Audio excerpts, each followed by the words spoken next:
నమస్తే ఎస్టు న్యూస్కి స్వాగతం. నేను మీ సంపత్. ఈ మధ్య కాలంలో రెండు తెలుగు రాష్ట్రాల్లో మార్మవుతున్న పేరు హైడ్రా. అక్రమార్కుల గుండెల్లో రైళ్లను పరిగెత్తిస్తూ దడ పుట్టిస్తుంది ఈ వ్యవస్థ. చెరువులు, కుంటలు కబ్జా చేసి కట్టిన భారీ బిల్డింగులు, అపార్ట్మెంట్లను సైతం నిలమట్టం చేస్తుంది ఈ హైడ్రా. హైదరాబాద్, సికింద్రాబాద్లో ఆక్రమణకు గురైన చెరువులను పరిరక్షించడం, వాటిల్లో వెలిసిన అక్రమ కట్టడాలను కూల్చివేయడానికి ప్రత్యేకంగా హైడ్రా వ్యవస్థను తెరమీదికి తీసుకొచ్చింది తెలంగాణ రాష్ట్ర ప్రభుత్వం. దీనికి తోడుగా అదనంగా 3000 మంది సిబ్బందిని కూడా దీనికి కేటాయించింది. మీరాలం, మాదాపూర్, తమ్ముడికుంట, సున్నం చెరువు, కూకట్పల్లి, నల్ల చెరువు వంటి లేక్స్ వంటి ఎఫ్ఎల్టీ పరిధి బఫర్ జోన్ అధిగమించి నిర్మించిన పలు భవనాలు, అపార్ట్మెంట్లను ఇప్పటికే కూల్చివేస్తూ వస్తుంది ఈ హైడ్రా. ఈ మధ్య కాలంలో సంచలనం రేపిన ప్రముఖ నటుడు అక్కినేని నాగార్జునకు సంబంధించిన ఎన్ కన్వెన్షన్ సెంటర్ సైతం దీనికి మినహాయింపు కాలేదు. ఈ పరిణామాలు అన్నీ చూస్తుంటే హైదరాబాద్ రియల్ ఎస్టేట్ మార్కెట్కు తీవ్రంగా ప్రభావితం చేసినట్టే కనిపిస్తుంది. ఏ ఇల్లు ఏ చెరువులో కట్టారో, ఏ అపార్ట్మెంట్ ఏ కుంటలో నిర్మితమైందో తెలియని పరిస్థితులు. ఫలితంగా లక్షల రూపాయలు దారబోసి ఇండ్లు, ఫ్లాట్లను కొనుగోలు చేయడానికి సాహసించట్లేదు సాధారణ ప్రజలు. సొంతిల్లు అనేది జీవితకాలంలో ఒక్కసారి మాత్రమే వచ్చే అవకాశంగా భావిస్తారు మధ్యతరగతి కుటుంబీకులు. లక్షల రూపాయలు పెట్టుకున్న ఇంటికి ఈఎంఐలు కట్టడానికే సగం జీవితం అయిపోతుంది. అయితే చేతిలో చాలినంత డబ్బులు ఉన్నా కూడా ఇల్లు కొనడానికి, ఫ్లాట్ కొనడానికి ముందుకు రావడం లేదు సాధారణ మధ్యతరగతి కుటుంబీకులు.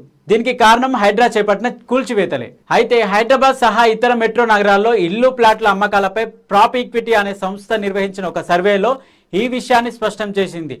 ప్రస్తుతం ఆర్థిక సంవత్సరంలో రెండో త్రైమాసికం అంటే జూలై, సెప్టెంబర్ మధ్యకాలంలో హైదరాబాద్లో ఇల్లు, ప్లాట్లు కొనుగోలులో 42% మేర తగ్గుదల కనిపించిందని ఈక్విటీ ప్రాప్ సంస్థ పేర్కొంది. అయితే హైదరాబాద్ సహా ఇతర మెట్రో నగరాల్లో ఇల్లు, ప్లాట్లు అమ్మకాలపై ప్రాప్ ఈక్విటీ సంస్థ నిర్వహించిన ఒక సర్వేలో ఈ విషయాన్ని స్పష్టం చేసింది. ప్రస్తుతం ఆర్థిక సంవత్సరం రెండో త్రైమాసికం అంటే జూలై, సెప్టెంబర్ మధ్యకాలంలో హైదరాబాద్లో ఇల్లు, ప్లాట్లు కొనుగోలులో 42% మేర తగ్గుదల కనిపించిందని పేర్కొంది ఈ సంస్థ.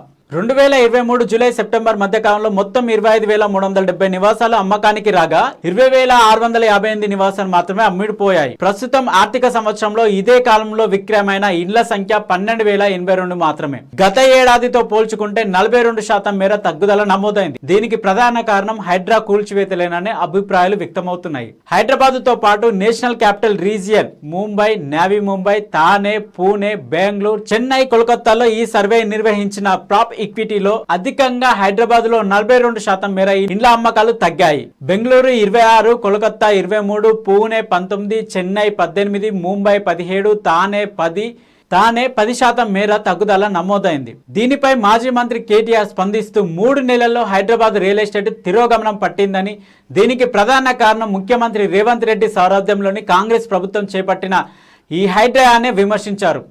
మిగిలిన మెట్రో నగరాలతో పోల్చుకుంటే హైదరాబాద్లో ఈ దుస్థితి తలెత్తడానికి ఇష్టానుసారంగా చేపట్టిన కూల్చివేతలేనని కేటీఆర్ అన్నారు.